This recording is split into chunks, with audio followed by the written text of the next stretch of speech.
शुक्लां ब्रह्मविचारसारपरमामाद्यां जगद्व्यापिनीं वीणापुस्तकधारिणीमभयदां जाड्यान्धकारापगां हस्ते स्फाटिकमालिकां विदधतीं पद्मासने संस्थितां वन्दे तां परमेश्वरीं भगवतीं बुद्धिप्रदां शारदां। श्री महागणाधिपतये नमः। श्री महासरस्वत्यै नमः। శ్రీ గురుభ్యో నమః. 2025వ సంవత్సరానికి స్వాగతం. ప్రేక్షకులకు, శ్రోతలకు అందరికీ కూడాను 2025వ సంవత్సరము శుభాకాంక్షలు తెలియజేస్తూ, ఈ 2025వ సంవత్సరము అందరికీ కూడాను సుఖ సంతోషాలతో ఉండాలి అని చెప్పేసి ఆ భగవంతుణ్ణి ప్రార్థిస్తూ, 12 రాసులు ఈ సంవత్సరంలో 12 రాసులలో జన్మించినటువంటి వారికి ఈ 2025వ సంవత్సరంలో గోచార ఫలితాలు ఎలా ఉంటాయో తెలుసుకుందాం. మేషరాశి వారికి 2025వ సంవత్సరంలో గోచార ఫలితాలు. ఈ మేషరాశి కిందికి అశ్వని 1, 2, 3, 4 పాదములలో జన్మించినటువంటి వాళ్ళు, భరణి నక్షత్రం 1, 2, 3, 4 పాదములలో జన్మించినటువంటి వాళ్ళు, కృత్తికా నక్షత్రం 1వ పాదంలో జన్మించినటువంటి వాళ్ళందరూ కూడాను ఈ మేషరాశిలోకి వస్తారు. అంటే మేషరాశి జాతకులు అన్నమాట. పుట్టిన సమయంలో చంద్రుడు మేషరాశిలో సంచరిస్తున్నటువంటి సమయంలో పుట్టిన వాళ్ళందరూ కూడాను మేషరాశి జాతకులు అవుతారు. అయితే జన్మ సమయము, జన్మ తేదీ సరిగ్గా లేనటువంటి వాళ్ళు వ్యవహార నామం దృష్ట్యా ఈ రాశి నిర్ధారణ చేసుకొని ఫలితాలను చూసుకోవాలి. అందులో భాగంగా చూ, చే, చో, లా, లీ, లు, లే, లో, లా, ఆ అనే అక్షరాలతో ప్రారంభమయ్యేటువంటి వ్యవహార నామం కలిగినటువంటి వాళ్ళు అందరూ కూడాను మేషరాశి కిందికి వస్తారు. ఈ విధంగా వ్యవహార నామం యొక్క ప్రథమాక్షరాన్ని చూసుకొని రాశి నిర్ధారణ చేసుకొని ఈ సంవత్సరంలో, ముఖ్యంగా 2025వ సంవత్సరంలో గోచార ఫలితాలు, ఈ నవగ్రహాల యొక్క సంచారం మూలకంగా ఎలాంటి ఫలితాలు ఉద్భవిస్తున్నాయి అనేటువంటి విషయాన్ని తెలుసుకొని దానికి అనుగుణంగా వ్యవహరిస్తూ, ఏవైనా కూడాను ప్రతికూల స్థానాలలో గ్రహాలు సంచరిస్తున్నట్టయితే దానికి పరిహారాలు చేస్తూ ప్రయత్నపూర్వకంగా మీరు చేసుకున్నట్టయితే ఈ దుష్ప్రభావం తగ్గి శుభ ఫలితాలు కలిగేటువంటి అవకాశాలు ఉంటాయి. అయితే మేషరాశి వారికి ఈ సంవత్సరము 14 మే 2025 వరకు, అంటే గత సంవత్సరము 1/5/2024 నుండి ఈ సంవత్సరము 14/5/2025 వరకు వృషభ రాశిలో బృహస్పతి దేవగురు సంచరిస్తున్నాడు. ఈ వృషభ రాశిలో సంచరించడము మేషరాశి జాతకులకు ద్వితీయ స్థానం అవుతుంది. ద్వితీయ స్థానంలో గురు సంచారము చాలా యోగప్రదంగా ఉంటుంది మేషరాశి వారికి. అంటే భాగ్యాధిపతి ధనస్థానంలో సంచరిస్తున్నాడు. ఇది చాలా యోగప్రదమైనటువంటి కాంబినేషన్. అదృష్ట స్థానాధిపతి, 2వ స్థానము ధనస్థానము, కుటుంబ స్థానము, వాక్ స్థానము, ఇలాంటి 2వ స్థానం లోపల గురువు సంచరించడం అనేటువంటిది చాలా యోగప్రదమైనటువంటిది. కనుక ఈ సమయం లోపల మేషరాశి జాతకులకు ముఖ్యంగా ఎలాంటి ఫలితాలు ఉంటాయి అనంటే, ధార్మికమైనటువంటి కార్యక్రమాలలో పాల్గొంటారు. ధార్మికమైనటువంటి కార్యక్రమాలు చేయడంపై మనస్సు నిలుపుతారు. నలుగురికి సహాయ సహకారాలు అందిస్తారు. ఆదాయం బాగా ఉంటుంది. అనుకున్నవి అనుకున్నట్టుగా జరిగిపోతూ ఉంటాయి. ఇక విద్యార్థుల విషయం ఆలోచించినట్టయితే విద్యార్థులకు ఉన్నత విద్యకై కూడాను ఈ సమయం బాగా కలిసి వస్తుంది. రావాల్సినటువంటి డబ్బు చేతికి వస్తుంది. కుటుంబంలో అందరితో కూడాను మీరు సౌఖ్యంగా గడుపుతారు. మంచి మాటలతో మీరు పనులు నెరవేర్చుకుంటారు. అంటే మీ పనితనానికి, పలుకుబడికి చాలా ప్రాధాన్యత ఏర్పడుతుంది ఈ సమయం లోపల. అన్ని విధాలుగా మీకు బాగా కలిసి వచ్చేటువంటి సమయం. అంతేకాకుండా చేసేటువంటి వృత్తిపరంగా మీరు చాలా సంతోషంగా ఉంటారు. వృత్తిలో సంతృప్తిని పొందుతారు ఈ సమయం లోపల. అంటే 14 మే 2025 వరకు వృత్తిలో మీరు సంతృప్తిగా ఉండడం మూలకంగా అద్భుతాలను సృష్టించేటువంటి అవకాశాలు బాగా ఉన్నాయి. భాగ్యాధిపతి గనక మీ ప్రయత్నానికి, మీ కష్టానికి అదృష్టం కూడాను తోడవుతుంది. కాబట్టి ఈ సమయంలో మీకు చాలా కలిసి వచ్చేటువంటి అవకాశాలు ఉన్నాయి. ఈ సమయాన్ని మీరు ఉపయోగించుకున్నట్టయితే ఆదాయపరంగా కానివ్వండి, వృత్తిపరంగా కానివ్వండి, అన్ని విధాలుగా మీకు బాగా కలిసి వస్తుంది. ఈ సమయాన్ని ఉపయోగించుకోండి. ఇక 14 మే 2025 తర్వాత బృహస్పతి మిథున రాశిలోకి ప్రవేశిస్తున్నాడు. మిథున రాశి మేషరాశి వారికి తృతీయ స్థానం అవుతుంది. అంటే తృతీయ స్థానంలో బృహస్పతి సంచరించడము కొంత ప్రతికూలమైనటువంటి ఫలితాలను ఇస్తుంది. అంటే భాగ్యాధిపతి మేషరాశి వారికి, మేషరాశిలో జన్మించినటువంటి వారికి ముఖ్యంగా భాగ్యాధిపతి గురువు యొక్క సంచారము చాలా ఎఫెక్టివ్గా ఉంటుంది. కనుక ఈ భాగ్యాధిపతి తృతీయ స్థానంలో సంచరించడం మూలకంగా కొన్ని ఇబ్బందులు మీరు ఫేస్ చేయవలసి వస్తుంది. ఇది ముఖ్యంగా 14 మే నుండి 19 అక్టోబర్ వరకు మిథున రాశిలో బృహస్పతి సంచరిస్తున్నాడు. అంటే తృతీయ స్థానంలో సంచరిస్తున్నాడు మేషరాశి వారికి. తృతీయ స్థానము విక్రమస్థానము, సహోదరుల యొక్క సంబంధించినటువంటి స్థానము, వీర్యస్థానము, ఇలాంటి స్థానం లోపల భాగ్యాధిపతి సంచరించడం మూలకంగా కొన్ని ఇబ్బందులు ఉంటాయి.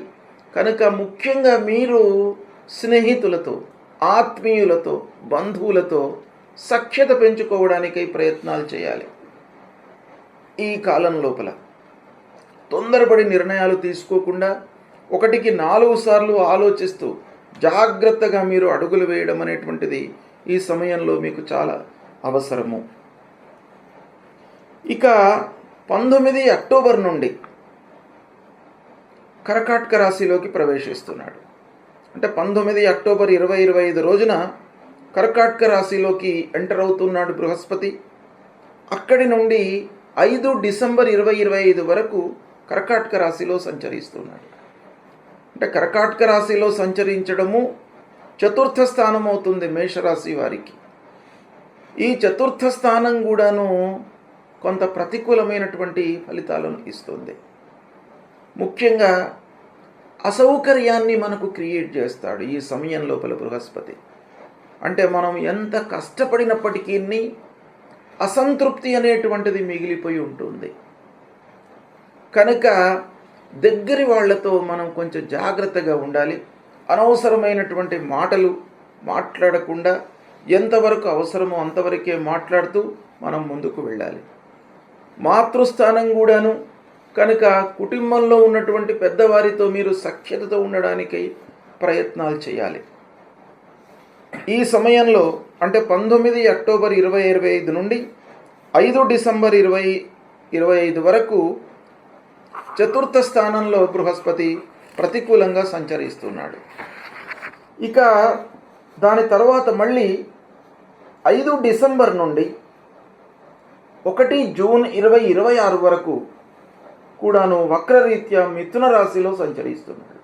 అంటే కర్కాటకం నుండి వక్రరీత్యా మళ్ళీ మిథునంలోకి ప్రవేశిస్తున్నాడు. ఆ మిథున రాశి తృతీయ స్థానం అవుతుంది మేషరాశి జాతకులకు. అది కూడాను ప్రతికూలమే. అయితే ఓవరాల్గా మనం చూసినట్టయితే ఈ 2025వ సంవత్సరం లోపల మేషరాశిలో జన్మించినటువంటి వాళ్లకు ఈ 14 మే 2025 వరకు అనుకూలమైనటువంటి స్థితి ఉంది బృహస్పతి మూలకంగా. దాని తర్వాత మళ్ళీ బృహస్పతి తృతీయ స్థానము, చతుర్థ స్థానము, మళ్ళీ వక్రరీత్యా తృతీయ స్థానము, మళ్ళీ రుజుమార్గం లోపల చతుర్థ స్థానము, ఈ విధంగా పయనిస్తున్నాడు. కాబట్టి 14 మే తర్వాత గురువు యొక్క స్థితి ప్రతికూలంగా ఉంది మేషరాశి వారికి. కనుక ఈ గురు మూలకంగా అంటే కర్కాటక రాశిలోకి సంచరించడము ఒక రకంగా బృహస్పతి ఉచ్చ స్థానంలోకి ప్రవేశిస్తున్నాడు. కనుక మిథున రాశిలో సంచరించడం మూలకంగా మనకు ఉద్భవించేటువంటి ప్రతికూల ఫలితాల కంటే కూడాను కర్కాటక రాశిలో సంచరిస్తున్నప్పుడు మేషరాశి వారికి ఒక యోగప్రదమైనటువంటి కాంబినేషన్ ఏర్పడుతుంది. అదేంటంటే భాగ్యస్థానాధిపతి చతుర్థ స్థానంలోకి వస్తున్నాడు. అది చాలా ఉపయోగమైనటువంటిది. కనుక గోచార రీత్యా ప్రతికూలమైనప్పటికీ ఈ కాంబినేషన్ మూలకంగా కొంత కలిసి వచ్చేటువంటి అవకాశాలు బాగా ఉన్నాయి మేషరాశి వారికి. ఈ విధంగా బృహస్పతి యొక్క సంచారము ఈ 2025వ సంవత్సరం లోపల ఉంది. ఇక శనీశ్వరుడు ముఖ్యంగా ఈ సంవత్సర ఫలితాలపై ప్రభావాన్ని చూపించేటువంటి గ్రహాలు బృహస్పతి, శని, రాహువు, కేతువు. బృహస్పతి సంవత్సరం పొడుగు కూడాను సరాసరిగా ఒక రాశిలో సంచరిస్తుంటాడు. శనీశ్వరుడు 2.5 సంవత్సరాలు సంచరిస్తుంటాడు. రాహు, కేతువులు 18 నెలలు సంచరిస్తుంటారు. కాబట్టి ఈ 4 గ్రహాల యొక్క సంచారము ప్రధానంగా మనం చూస్తాం. వాటి యొక్క ఫలితాలు ఎలా ఉండబోతున్నాయి అనేటువంటి విషయంపై మనము మనస్సు నిలుపుతాం.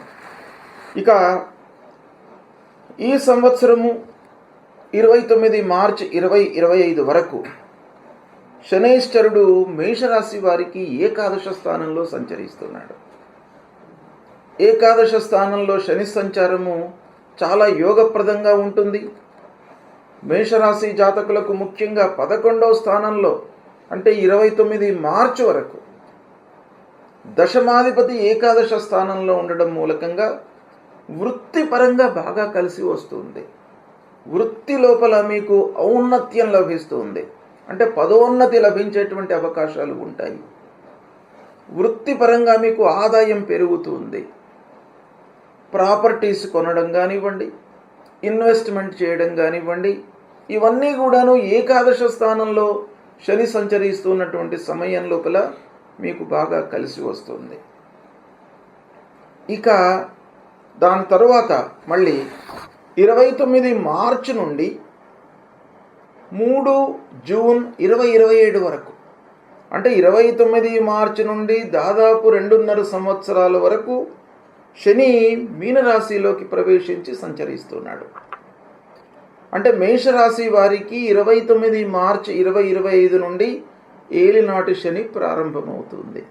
అంటే ద్వాదశ స్థానంలోకి ఎంటర్ అవుతున్నాడు. కనుక మేషరాశి వారు ముఖ్యంగా దశమాధిపతి ద్వాదశ స్థానంలోకి వస్తున్నాడు.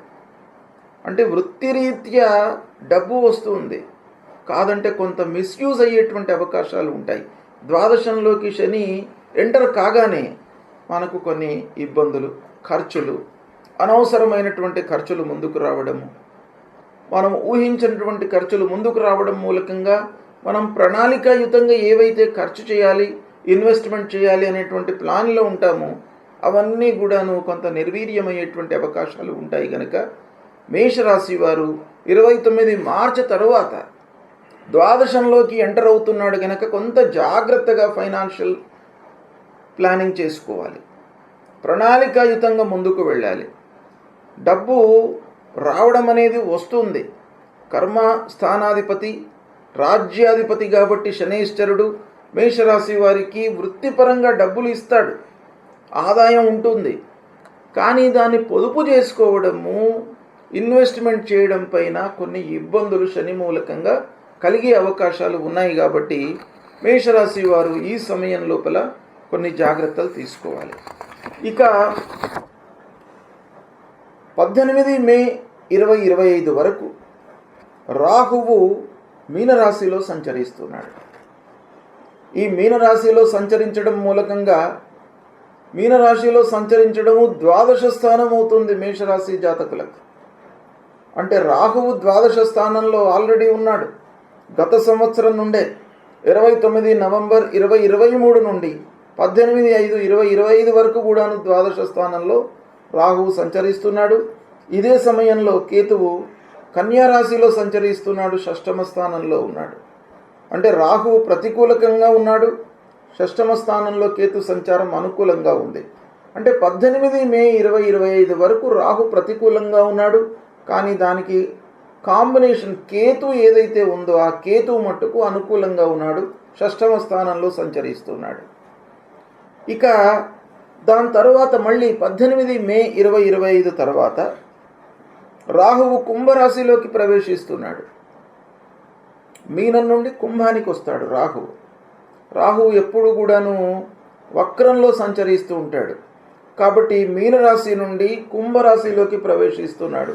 18 మే 2025 నుండి 5 డిసెంబర్ 2026 వరకు కూడాను కుంభరాశిలో ఉంటున్నాడు. అయితే మేషరాశి వారికి ఈ సంచారం బాగా కలిసి వస్తుంది. ఇక్కడ ఒక ప్లస్ పాయింట్ ఏంటంటే ద్వాదశ స్థానంలో ఉన్నటువంటి రాహువు ఏకాదశ స్థానంలోకి వస్తున్నాడు 18 మే నుండి. అంటే రాహువు యొక్క పొజిషను చాలా అనుకూలంగా ఉంటుంది మేషరాశి వారికి. ముఖ్యంగా రాహువు చాలా ప్రభావాన్ని చూపిస్తాడు.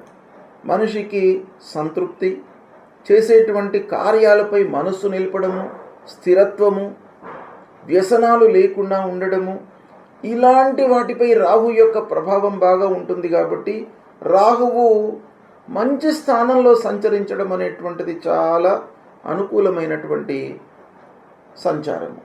ఇదే సమయంలో కేతువు పంచమ స్థానంలో ఉంటున్నాడు. కేతువు కొంత ప్రతికూలంగా ఉన్నాడు. ఈ విధంగా మనం ఆలోచించినట్టయితే ఓవరాల్గా ఈ 4 ప్రధానమైనటువంటి గ్రహాలు మేషరాశి వారికి ఈ 2025వ సంవత్సరంలో ఎలా ఉన్నాయి అనంటే, ప్రారంభంలో 14 మే వరకు గురు ధనస్థానంలో ఉన్నాడు, ఇది చాలా అనుకూలం. 29 మార్చి వరకు శని అనుకూలంగా ఉన్నాడు. ఈ 2 గ్రహాలు దాదాపు ఉగాది వరకు చాలా అనుకూలంగా ఉన్నాయి. కాబట్టి ఉగాది వరకు ఈ మేషరాశి వారికి అద్భుతమైనటువంటి ఫలితాలు ఉంటాయి. ఇక దాని తర్వాత మళ్ళీ శని ద్వాదశంలోకి వస్తున్నాడు కాబట్టి కొన్ని జాగ్రత్తలు తీసుకోవాలి. ఏలినాటి శని, మళ్ళీ అక్కడ గురువు కూడాను 14 మేకి మారుతున్నాడు, 3వ స్థానంలోకి వస్తున్నాడు, గురు ప్రభావం తగ్గుతుంది. ఈ సమయం లోపల 18 మే నుండి గురువు ప్రతికూలంగా ఉన్నప్పుడు ఒక శుభ సూచకం ఏంటంటే మేషరాశి వారికి రాహువు మంచి స్థానంలోకి వస్తున్నాడు, 11వ స్థానంలోకి వస్తున్నాడు. ఇది కొంత మనకు ఊరటను కలిగించేటువంటి అంశం. 11వ స్థానంలోకి కేతువు రావడము దాన్ని కాంపెన్సేట్ చేస్తాడు. ఓవరాల్గా మనం చూసినట్టయితే మేషరాశి వారికి ఈ 2025వ సంవత్సరము ఉగాది వరకు ఒక రకంగా ఉంటుంది ఫలితాలు. దాని తర్వాత అక్టోబర్ వరకు ఇంకొక రకంగా ఉంటుంది, అక్టోబర్ నుంచి డిసెంబర్ వరకు ఒక రకంగా ఉంటుంది. అంటే ఈ 3 భాగాలుగా మనం విభజించి చూసినట్టయితే మేషరాశి వారికి ఓవరాల్గా 60% ఈ సంవత్సరము 60 to 70% మంచి ఫలితాలు కలిగేటువంటి అవకాశాలు ఉన్నాయి. ఇక ఏ గ్రహాలు మనకు ప్రతికూలంగా ఉన్నాయి అనేటువంటి విషయాన్ని మనం ఆలోచించినట్టయితే, బృహస్పతి 14 మే తర్వాత మారుతున్నాడు, తృతీయ స్థానంలోకి వస్తున్నాడు. దాని తర్వాత మళ్ళీ చతుర్థ స్థానంలోకి వస్తున్నాడు. కాబట్టి గురువు యొక్క సంచారం ప్రతికూలంగా ఉంది గనక మేషరాశి వారు గురుప్రీత్యర్థమై పరిహారాలు చేసుకోవడం మంచిది. ఇది సంవత్సరం పొడుగు ఉండేటువంటి ఫలితాలు కాబట్టి మీరు గురువుకు సంబంధించినటువంటి శ్లోకం ప్రతినిత్యం కూడాను చదువుకోవడము, సద్గురువులను సందర్శించుకోవడము. మీకు సమయం ఉంది, మే నుండి మళ్ళీ డిసెంబర్ వరకు ఆ రోజుల లోపల సద్గురువులను సందర్శించుకోండి, వాళ్ళ యొక్క దీవెనలు తీసుకోండి. ప్రతినిత్యం కూడాను మాతాపితృవులను సేవించండి. తర్వాత ముఖ్యంగా శని మేషరాశి వారికి 29 మార్చి నుండి ఏలినాటి శని అంటే ద్వాదశ స్థానంలోకి వస్తున్నాడు. ద్వాదశ స్థానంలోకి రావడం మూలకంగా కొన్ని ఖర్చులు పెరుగుతాయి. ఆదాయం స్థిరంగానే ఉంటుంది, ఆదాయంలో ఇబ్బంది లేదు. రాజ్యాధిపతి శని కాబట్టి మేషరాశి వారికి ఆదాయం ఏమి లోటు ఉండదు. ఆదాయం వస్తుంది, చేతిలో డబ్బు ఉంటుంది, కానీ అనవసరమైనటువంటి ఖర్చులు ఉండేటువంటి అవకాశాలు ఉన్నాయి. కాబట్టి శని ప్రీత్యర్థమై మీరు ప్రతినిత్యం కూడాను హనుమాన్ చాలీసా చదువుకోండి, హనుమాన్ చాలీసా పారాయణం చేయండి, ఆంజనేయ స్వామి దేవాలయానికి వెళ్ళండి, నవగ్రహ స్తోత్ర పారాయణం చేసుకోండి.